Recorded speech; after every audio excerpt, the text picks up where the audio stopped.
माँ बनना हर लेडीज़ का सपना होता है। हर लेडीज़ ये चाहती है कि आफ्टर मैरिज उनको बिल्कुल सही समय पर बेबी कंसीव हो जाए और वो आराम से बिना किसी प्रॉब्लम के डिलीवरी कर पाएँ और एक स्वस्थ बेबी को जन्म दे सकें। लेकिन कभी कभी ना चाहते हुए भी उनके साथ कुछ ऐसी सिचुएशंस क्रिएट हो जाती है,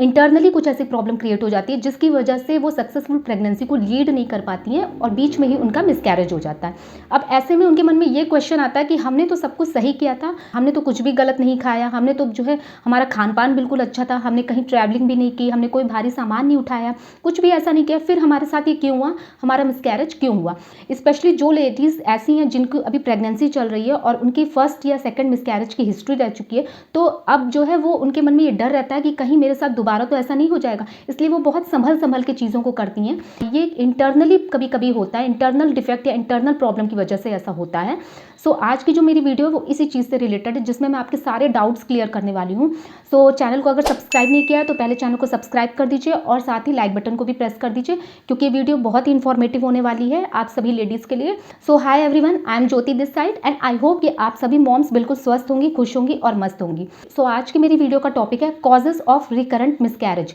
यानी कि रिकरेंट मिसकैरेज जो होते हैं, लगातार मिसकैरेज जो होते हैं, उनके क्या कारण हैं, ऐसा क्यों होता है। कई लेडीज़ में तो ऐसा भी देखा गया कि 3-4 बार भी उनको मिसकैरेज को फेस करना पड़ता है। आखिर क्यों मिसकैरेज होता है, तो आज इसी पर बात करते हैं। So let's start the video. सबसे पहला और सबसे कॉमन रीज़न जो होता है, जो मोस्टली लेडीज़ में पाया जाता है जिसकी वजह से मिसकैरेज हो जाता है, वो होता है क्रोमोसोमल डिफेक्ट, यानी कि गुणसूत्र में कमी। देखिए, सबसे पहले तो ये समझना जरूरी कि एम्ब्रियो का फॉर्मेशन कैसे होता है, यानी कि भ्रूण का फॉर्मेशन कैसे होता है। आफ्टर फर्टिलाइजेशंस मेल बॉडी में से एंड फीमेल बॉडी में से 23 एंड 23 क्रोमोसोम्स मिलते हैं, यानी टोटल 46 क्रोमोसोम्स होते हैं और उसके बाद ये 46 क्रोमोसोम्स मिलकर एम्ब्रियो फॉर्मेट करते हैं। लेकिन अगर यही गुणसूत्र में कुछ डिफेक्ट आ जाता है, यानी कि 23 आने की जगह पर कुछ कम गुणसूत्र आते हैं या फिर कुछ ज़्यादा गुणसूत्र चले आते हैं, तो ऐसे में जो बेबी होता है या जो एम्ब्रियो फॉर्म होता है वो डिफेक्टिव होता है और फिर ऐसा डिफेक्टिव एम्ब्रियो आगे चल के एक सक्सेसफुल प्रेगनेंसी को लीड नहीं कर पाएगा, बीच में ही फिर मिसकैरेज हो जाता है। ठीक है, तो ये होता है क्रोमोसोमल डिफेक्ट, जो मोस्टली लेडीज़ में मिसकैरेज की वजह बनता है और ये बहुत ही कॉमन जो है रीज़न होता है मिसकैरेज का। ज़्यादातर लेडीज़ में इसी रीज़न की वजह से मिसकैरेज होता है। सेकेंड इंपॉर्टेंट रीज़न है एज फैक्टर। देखिए, बहुत बार लेडीज़ ऐसा होता है कि 35 प्लस हो जाती हैं और तब वो प्रेगनेंसी प्लान करती हैं या प्रेगनेंसी कंसीव करना चाहती हैं, लेकिन वो बीच में ही मिसकैरेज हो जाता है। तो ऐसा इसलिए होता है और कई बार फ्रीक्वेंट मिसकैरेज होते हैं, यानी कि लगातार मिसकैरेजेस होते हैं उनके साथ। तो ऐसा इसलिए भी होता है क्योंकि आफ्टर 35 जैसे जैसे महिला की उम्र बढ़ती जाती है, वैसे वैसे अंडों की क्वालिटी यानी एग्स की क्वालिटी भी जो है लो होती जाती है, अंडों की क्वालिटी उतनी अच्छी नहीं रह जाती है और ऐसे एग्स से तैयार हुआ एम्ब्रियो जो है वो कुछ ना कुछ प्रॉब्लम ज़रूर आगे चल के क्रिएट कर देता है, जिससे फिर बीच में ही उनका मिसकैरेज हो जाता है। तो इसीलिए कहा जाता है कि आप जो है 35 के अंदर ही कोशिश करिए कि प्रेगनेंसी कंसीव करके और सक्सेसफुल प्रेगनेंसी कंप्लीट कर लीजिए, क्योंकि आफ्टर 35 फिर जैसे जैसे उम्र बढ़ेगी वैसे वैसे क्वालिटी लो होती जाएगी एग्स की और फिर वही प्रॉब्लम क्रिएट होगी मिसकैरेज की।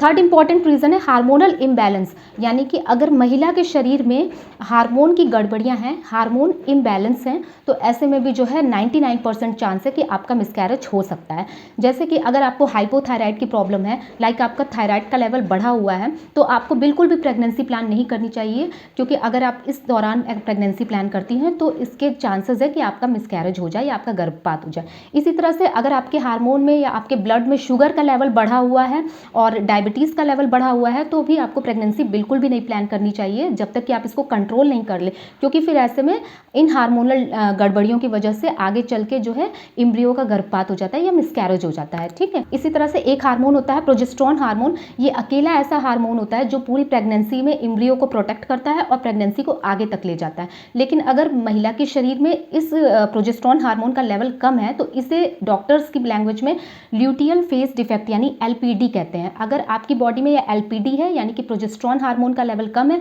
तो भी चांसेस है कि आपका जो है सेकेंड ट्रिमेस्टर तक या फर्स्ट ट्रिमेस्टर तक आपके मिसकैरेज हो सकते हैं। ठीक है, इसीलिए जब भी किसी लेडीज़ में एलपीडी की प्रॉब्लम पाई जाती है तो तुरंत उसे जो है प्रोजेस्टेरोन का लेवल बढ़ाने वाले इंजेक्शंस या टैबलेट्स दी जाती हैं। तो ये जो मैंने अभी रीजंस बताए थे, लाइक जो है hormonal imbalance, chromosomal defect and age factor, इसकी वजह से तो जो है फर्स्ट ट्रिमेस्टर यानी कि जो पहली तिमाही रहती है, पहला, दूसरा, तीसरा महीना, उसमें मोस्टली गर्भपात हो सकता है या फिर मिसकैरेज हो सकता है। लेकिन कई बार ऐसा देखा गया लेडीज़ में कि फर्स्ट ट्रिमेस्टर जो है पास करने के बाद जब वो सेकंड ट्रिमेस्टर में आती हैं, यानी कि चौथे, पाँचवें, छठे महीने में आती, तब उस दौरान उनका गर्भपात हो जाता है या मिसकैरेज हो जाता है। तो चौथे, पाँचवें, छठे महीने में क्या ऐसा रीज़न होता है जिसकी वजह से जो है मिसकैरेज हो जाता है? तो इसके पीछे सबसे इंपॉर्टेंट रीज़न जो है वो है डिफेक्ट इन यूट्रस, यानी कि यूट्रस में अगर कुछ कमी है, यूट्रस में अगर कुछ गड़बड़ी है, तो इसके पॉसिबिलिटी है कि सेकंड ट्रिमेस्टर तक आते आते आपका मिसकैरेज हो जाए। जैसे कि इसको समझना बहुत ज़रूरी है। अब इसमें दो तरह के जो है गड़बड़ियाँ पाई जा सकती हैं। एक तो जन्मजात होती है या फिर कुछ प्रॉब्लम्स ऐसी होती हैं जो बाद में क्रिएट होती हैं। जन्मजात की अगर हम बात करें तो जैसे कभी कभी महिला के शरीर में यूट्रस का शेप सही नहीं रहता है या फिर यूट्रस में एक पर्दा रहता है, तो इससे भी जो है एम्ब्रियो जो है ठहर नहीं पाता है और उसका गर्भपात हो जाता है। इसी तरह से जो है बाद में जो कुछ प्रॉब्लम क्रिएट होती हैं यूट्रस में, जैसे कि बच्चेदानी में कुछ गांठें आ जाती हैं या फिर जो है बच्चेदानी का मुंह जो है समय से पहले खुल जाता है, जिसको हम लोग सर्विक्स कहते हैं, उसका मुंह टाइम से पहले ओपन हो जाता है, समय से पहले पानी आ जाता है, तो इस वजह से भी मिसकैरेज हो सकता है। तो ये रीज़न रहता है जिसकी वजह से सेकंड ट्रिमेस्टर यानी कि चौथे, पाँचवें या छठे महीने में मिसकैरेज हो सकते हैं। ठीक है, तो ये कुछ इंपॉर्टेंट रीजंस थे जिनकी वजह से आपके मिसकैरेज होते हैं, और आप कितना भी संभल कर चलती हैं, कितना भी अच्छी डाइट लेती हैं, लेकिन ये इंटरनल प्रॉब्लम को आप कंट्रोल नहीं कर पाती, जिसकी वजह से आपका मिसकैरेज हो जाता है। ठीक है, तो अब जो इसके नेक्स्ट पार्ट में मैं बात करने वाली हूँ कि वो कौन कौन से तरीके, कौन कौन से उपाय हैं जिनको करके आप अपने मिसकैरेज को पूरी तरह से रोक सकती हैं, एक सक्सेसफुल प्रेगनेंसी को लीड कर सकती हैं और स्वस्थ बच्चे को जन्म दे सकती हैं। तो इसके लिए अभी तक अगर आपने इस चैनल को सब्सक्राइब नहीं किया तो पहले चैनल को ज़रूर से सब्सक्राइब कर दीजिए और साथ ही नोटिफिकेशन बेल को ऑन कर लीजिए, क्योंकि नेक्स्ट वीडियो जो मैं लाऊंगी उसमें मैं यही बताऊंगी कि आप किस तरीके से मिसकैरेज को अवॉइड कर सकती हैं और सक्सेसफुल प्रेगनेंसी को कंसीव कर सकती हैं। ठीक है, सो मिलते हैं नेक्स्ट वीडियो में, तब तक के लिए बाय बाय।